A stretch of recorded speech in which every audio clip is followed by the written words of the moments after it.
Welcome back to Maths with Gaston. I am Gaston Mapala right here at Maths with Gaston. Today let's have a look at question number 4, November 2020, grade 12. Okay, let's go through the question.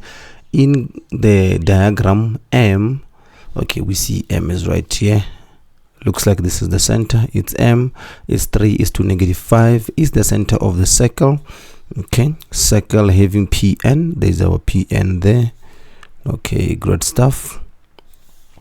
And therefore Pn as its diameter. Okay, this is the diameter, so we know that therefore this line here happens to be equal to this one, which is also the radius. All right, okay, and then KL is a tangent to the circle at point N, given by 7 is to negative 2. Right, great stuff. Okay, let's move on right along. Let's deal with question number 4.1. 4.1 says calculate the coordinates of P. 4.1, calculate the coordinates of P, which happens to be here on the third quadrant. Okay guys, this is x-axis, by the way, for those who didn't see that. All right, so now let's see. We are given, this is the line that is given there. Let me just put the line here so that it becomes easy to explain. This is point N with 7 is to negative 2. And then we have got this one M here, which happens to be the midpoint as well. So looks like we are given the midpoint because these two lines are equal. So this is the midpoint here. This is P. We want this coordinates here at P and Y at P as well. Okay, so this is what I like to call it as a midpoint in reverse. They like these questions a lot, guys. So this is where you are applying the midpoint formula, but you are applying it in reverse. Okay, all right, let's see now. Midpoint in reverse, we know our formula is given by the x at the midpoint is going to be equal to the x at one point. Okay, which one? This one at point P plus the x at the other point then, which is the at point N, all over 2. You can still use x1, x2, guys, as long as you mark them correctly and then you don't make a mistake thereof. Okay, and therefore also here I'm gonna say y at midpoint is given by y at point, and at this point here plus the y at point N, plus the y at point N divided by 2. All there you go. All right, the x at midpoint, we have it is here, which is 3. Okay, we are gonna go ahead, is 3. It's equal to the x at P. We don't know the x at P now. Let me make sure that you see that x, and then the x at N is given by 7 all over 2. Therefore we are going to do the cross multiplying here and then found the x at P. So 2 times, it's going to be x plus 7 is equals to 3 times 2 is going to be 6.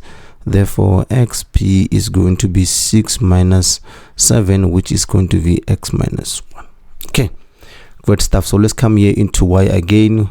And that's for y at the midpoint is given by minus 5 is equals to y at P. We don't know this one, and therefore y at N is given by minus 2 all over 2 here. Therefore we do the cross multiplying. It's similar to that one. Y at P minus 2 is equals to negative 10. Therefore y at P is given by negative 10 plus 2, which gives us y at P is going to be equal to negative 8. Okay, and that's how you therefore the coordinates of P will therefore be given by negative 1 is to negative 8, which makes sense. Okay, because on the third quadrant y is negative and also where x is negative as well. Okay, now let's move on to 4.2. 4.2, determine the equation of the circle in the form of x minus a in brackets squared plus y minus b in brackets squared is equals to r squared. Okay, so now this is the equation of this circle here that is given to us. So let's come here, 4.2, starting with 4.2.1, the equation of a circle given by x minus a squared plus y in brackets minus b all squared minus r squared Okay, so now we don't know the value of r here. The first thing we can do is to find r, but let's come here and find the coordinates that are here. What are we looking for? We said this way we're looking for r. This is r, so it's the r between these 2 points here from the center going to the circumference of the circle, which gives us the radius. So therefore, to find the radius, we need to substitute these 2 points here, which is point M, which is at the center, 3 minus 5, and therefore point N, rather 7 minus 2.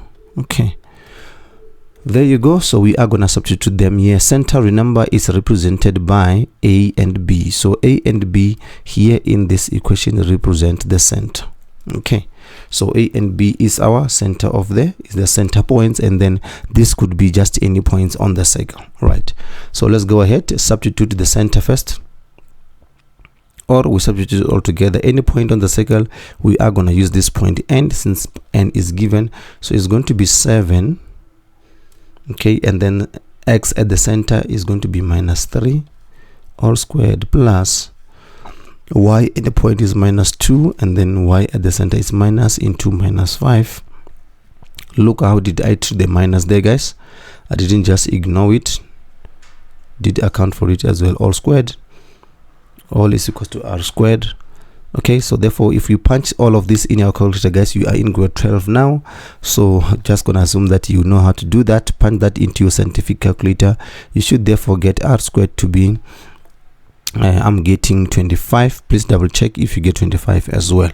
Okay, therefore after getting the r, we can therefore come here and say therefore our equation of a circle is therefore given by x minus the x coordinate at the center, which is 3 all squared plus y minus the y coordinate, which is going to be how much? The y coordinate is going to be what? 5. Okay, so it's going to be minus 5, which gives us plus 5 close bracket all squared is equals to r, which happens to be r squared. Is therefore we already got r squared here, so we're just gonna put 25 there. Okay, and therefore this gives you the equation of a cycle. Let's move on to 4.2.2.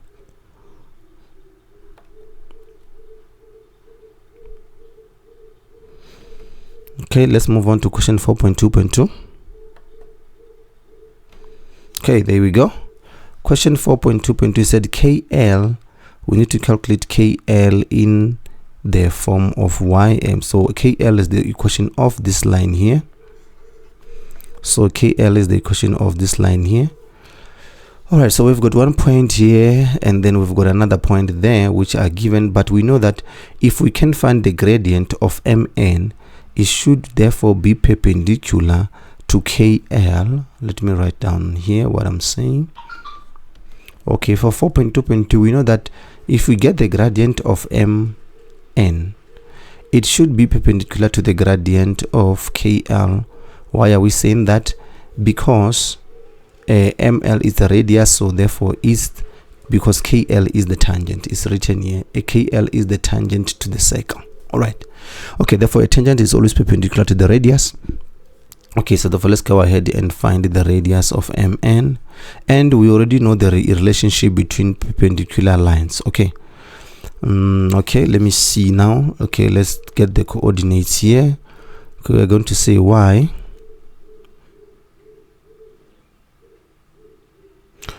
at n minus y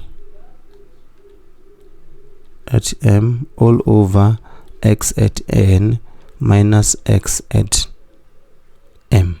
I know what you guys thinking. Okay, so what if I used let's say y2 minus y1 all over x2 minus x1? Still the same thing, guys. Just now I prefer to use the letters because most of my class were complaining that when I say y1 y2, they really get lost when they substitute the coordinates. So therefore if we mark them with the letters, you shouldn't have any problems thereof. Okay, so y at n is going to give us by minus 2 minus into minus y at m, which is negative 5 all over y at n, x at n is 7 minus x at m, which is given by 3. Okay, if we punch this out into our calculator, we should therefore get to an answer of let me see, get to an answer of 4/3. Okay, great stuff. So now the relationship between the two gradients that are perpendicular to each other is given by the product of those two gradients should give us -1.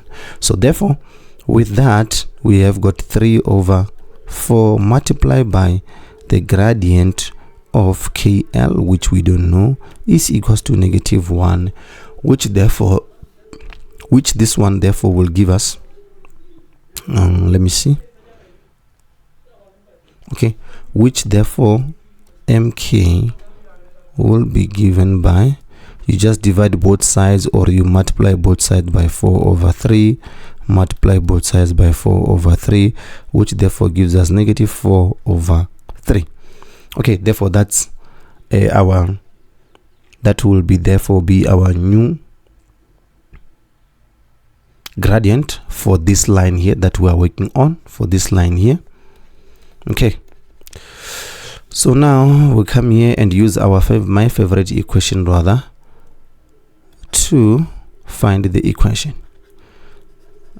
The gradient of KL, x minus x at n, because n is the point on this tangent, guys, so you can use any other point.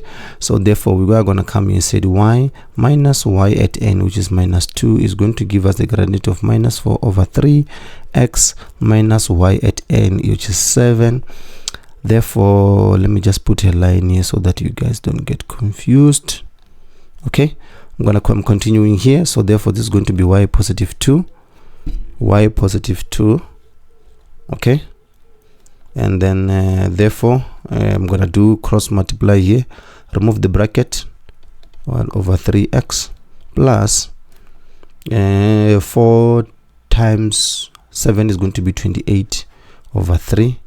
Therefore I'm going to take the 2 to the other side, guys. This is just a simple algebra, straightforward. I hope you guys can see it and you are following. All right, 28/3. Want to take the positive 2, that side will be -2 here. Therefore you're going to be given by y is going to be equals to 4/3. Then if we simplify our fraction here, we should be able to get to an answer of plus 22 all over 3. Okay, therefore this is the equation of KL, which is the tangent to the circle. All right, so now 4.3 says, let me look for a different color to do 4.3 with you guys.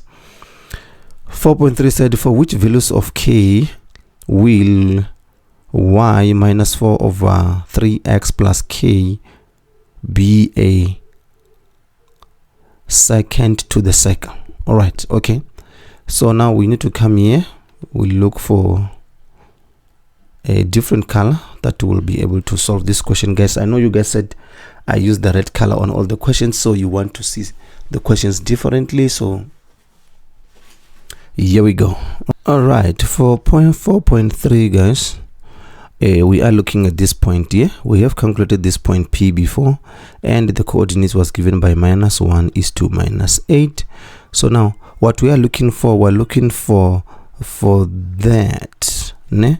So now it is going to be given by the tangent that is going to lie here and passing through point P. So we through this tangent here,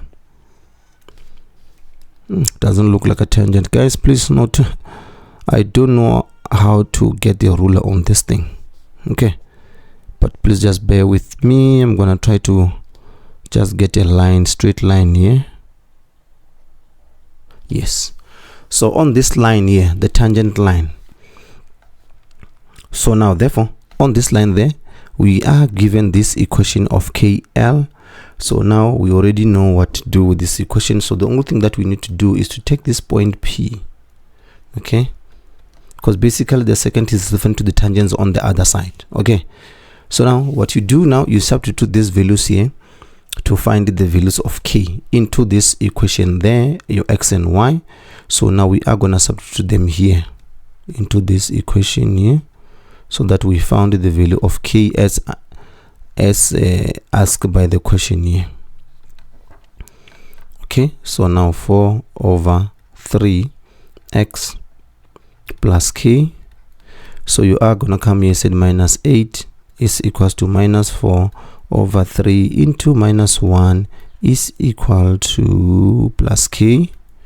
Right, so therefore you do the cross multiplication, take this one to the other side, and therefore k should be therefore be given by negative 8 plus, or negative rather, 4 over 3, which gives us an answer of negative 28 all over 3. Okay, and then you do remember the k from this, because remember this is the k from the KL equation. So the k for this line here is equals to 22 over 3. Okay, and then the k for this line here is given by minus 28 over 3. So therefore your k values must lie between here. It must be in between these two lines here. Right, so therefore how are you going to answer that question? You're going to say your k values should be in greater than negative 22 all over 3, but also where k should be less than 22 over 3. And that's how you would deal with this question of 4.3. Okay, if you've got any questions, please leave them on the comment section below. I will do my best to assist you or make another video explaining this. And please make sure that you are subscribed so that when you ask a question you don't miss out on the solution. All right, let's move on to 4.4. Okay, great stuff. 4.4 says here the points TT and B are not shown in the diagram. From point A, another tangent is drawn to touch the circle with point M and B. Okay, so now I am gonna draw this, guys. Please make sure that you read the English properly so that you fully understand what is being asked. If you don't, please read the question again, like the same way I did. For me to be able to answer this one, I had to read this question more than once. All right, great stuff. So now let's come here and say we are here at 4.1. Okay, 4.4.1, it says that there's point A. Okay, so this point A, it's point A rather, it's somewhere, what did they say? Point A and B are not shown in the diagram. Point A, from point A, another point tangent is drawn to touch the circle at the center. Okay, so it means here point A is lying somewhere here, where a line is drawn to join it on the center. Okay, so another tangent line is drawn to the circle. So this is that another tangent line that is drawn on the circle.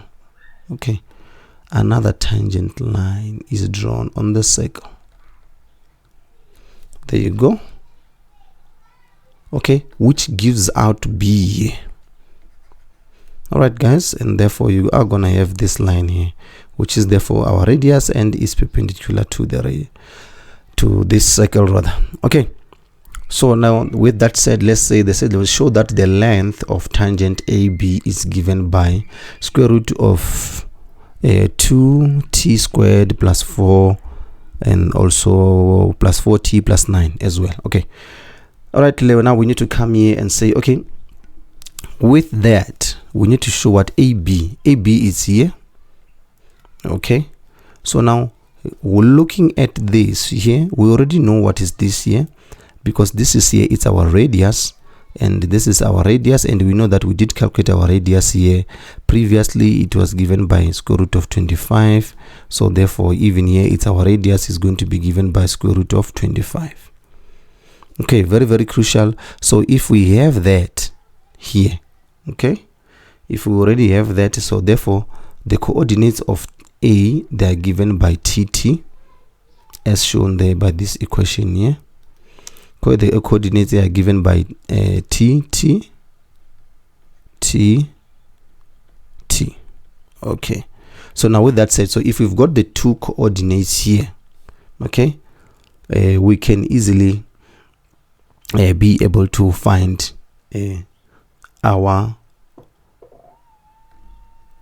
our AB rather, so we can use Pythagoras theorem stuff. So now with that, okay, let's come here and say we can use Pythagoras theorem. Let's come here and say we're gonna use Pythagoras theorem to deal with this, because we can see that it's a right angle triangle. So let's use Pythagoras theorem. Okay, so we are gonna come and say, so this is our hypotenuse. Okay, so we are going to say AM squared is going to be equals to, because this is our R, AM squared is going to be equals to AB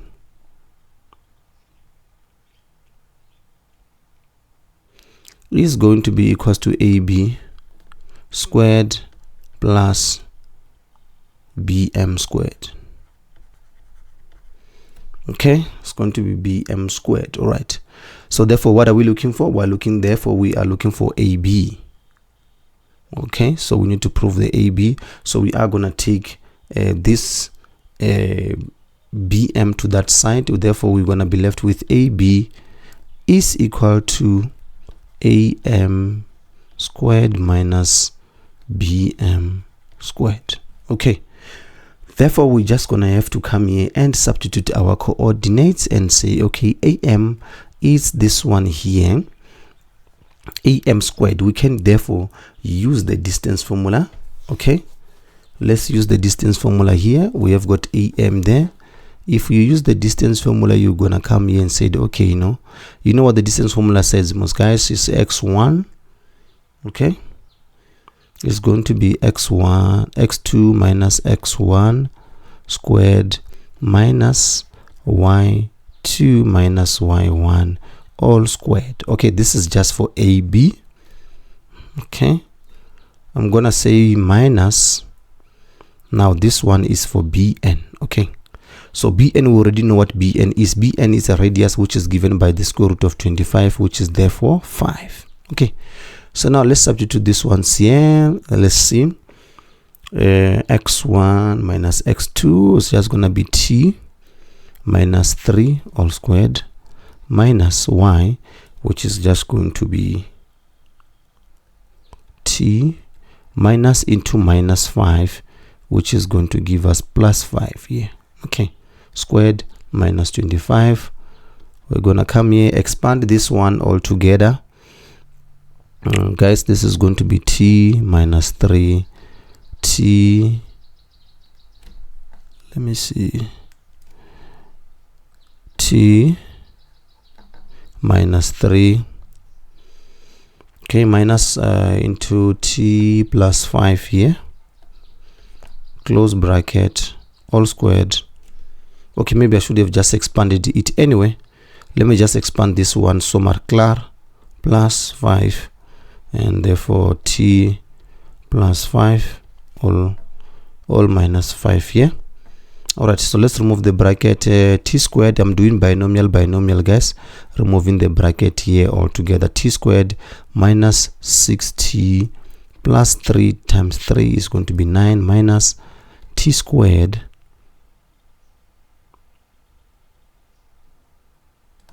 oh, rather no, this is not, this is supposed to be plus here. Sorry guys, made a very terrible mistake here. This is supposed to be plus, the minus is this one here, so this is positive rather. Okay, positive. Okay, thank you Kolani for showing me that one. Thank you very much. I didn't notice that mistake here. Squared plus 5 times 5 is going to be 10 here. 5t plus 5t is going to be 10t plus 25 minus 5. Okay, great stuff. So now don't forget that here AB, it is still squared here. So what do we have here? We've got 2t squared. Okay, it looks all right because things are starting to look good. Minus 4, this here, minus 6t rather, plus 10t is going to give us just plus positive 4t. Okay, therefore we have got 9 plus 25 minus 5.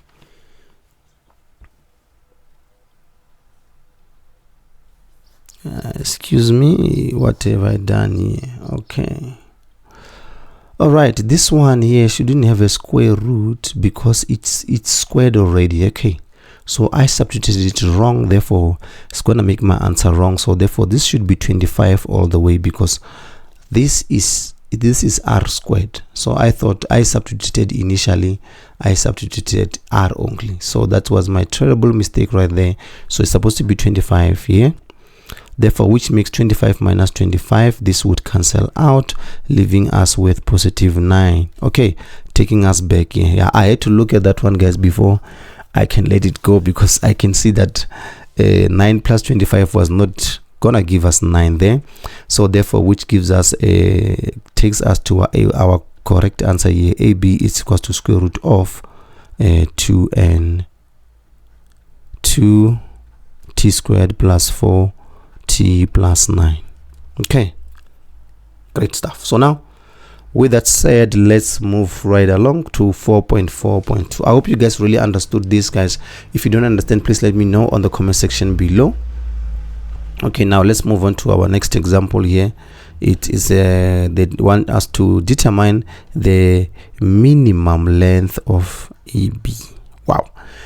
All right, very, very crucial. We need to go back to the basics here. I think this question, it might be a bit tricky, but if you follow the basics, you should be all right. So I'm just going to remind you guys of something. You remember, if whenever they talk of minimum and maximum, okay, minimum and maximum, okay, when they talk about minimum and maximum, guys, always think of the first derivative. You must think of dy over dx, or you must think of f of x, f stroke f of x, which is the derivative. So the first derivative, guys, the first dy over dx is the one that gives you the minimum or the maximum. When you equate the equation that you get, it is equal to 0, it will give you the minimum and the maximum of that particular function. So now we are given an equation here of AB. So now what do we do to find the minimum and maximum? That's what we do. Okay, so but when you're dealing with the functions, there is this x is equal to negative b all over 2a, which helps you to find the minimum value, the minimum x value of a given function. All right, so you can apply that here. You are given a function of AB which is equal to square root of 2t squared plus 4t plus 9. All right, so once you are given this, you can come here and say, okay, what is this? Is our A here, this is our B here, this is our C. Okay, so you only need this to substitute into this equation so that you can get the value of t. So in this case, x will represent by t, so you're gonna have t is equals to, what is b there, minus b, which is equals to 4 all over 2 over 2a. Okay, so therefore our t is therefore going to be given by minus 4 divided by 4, which is going to give us minus 1. Now with that, you are not done. You need to go and substitute back into the original equation, which is this one here, to find the y value. Okay, so we need to substitute that t is equals to negative 1 here, so that we are able to find this one. So negative 1 squared plus 4 negative 1 plus 9. Okay, I'm moving a little bit slow, guys, for all of us that are a little bit slow when it comes to this one. So we are punching our calculators now to get, let me see how much. Okay, I'm getting 7 units. Okay, and then you're busy asking yourself that, okay, maybe there are other ways to do. Yes, there is other way to do this. You could have used d1 over dx, and then you find them out, take the derivative of this. I just thought that is a little bit tedious, and then it would waste your time, and you might most likely to make a mistake when you do that. But if you can, please do that as well and check if you're gonna get the same solution as this one. You should be able to get, because if you did it correctly, shouldn't be any problem. dy over dx should also still work, and also the first derivative is equal to 0. So here in this case, we just prefer to use the general formula straight away and straightforward. Okay, I am Gaston Mapale. Let me see you on the next upload, where we will be doing question 4 November 2022 grade 12 maths paper 2.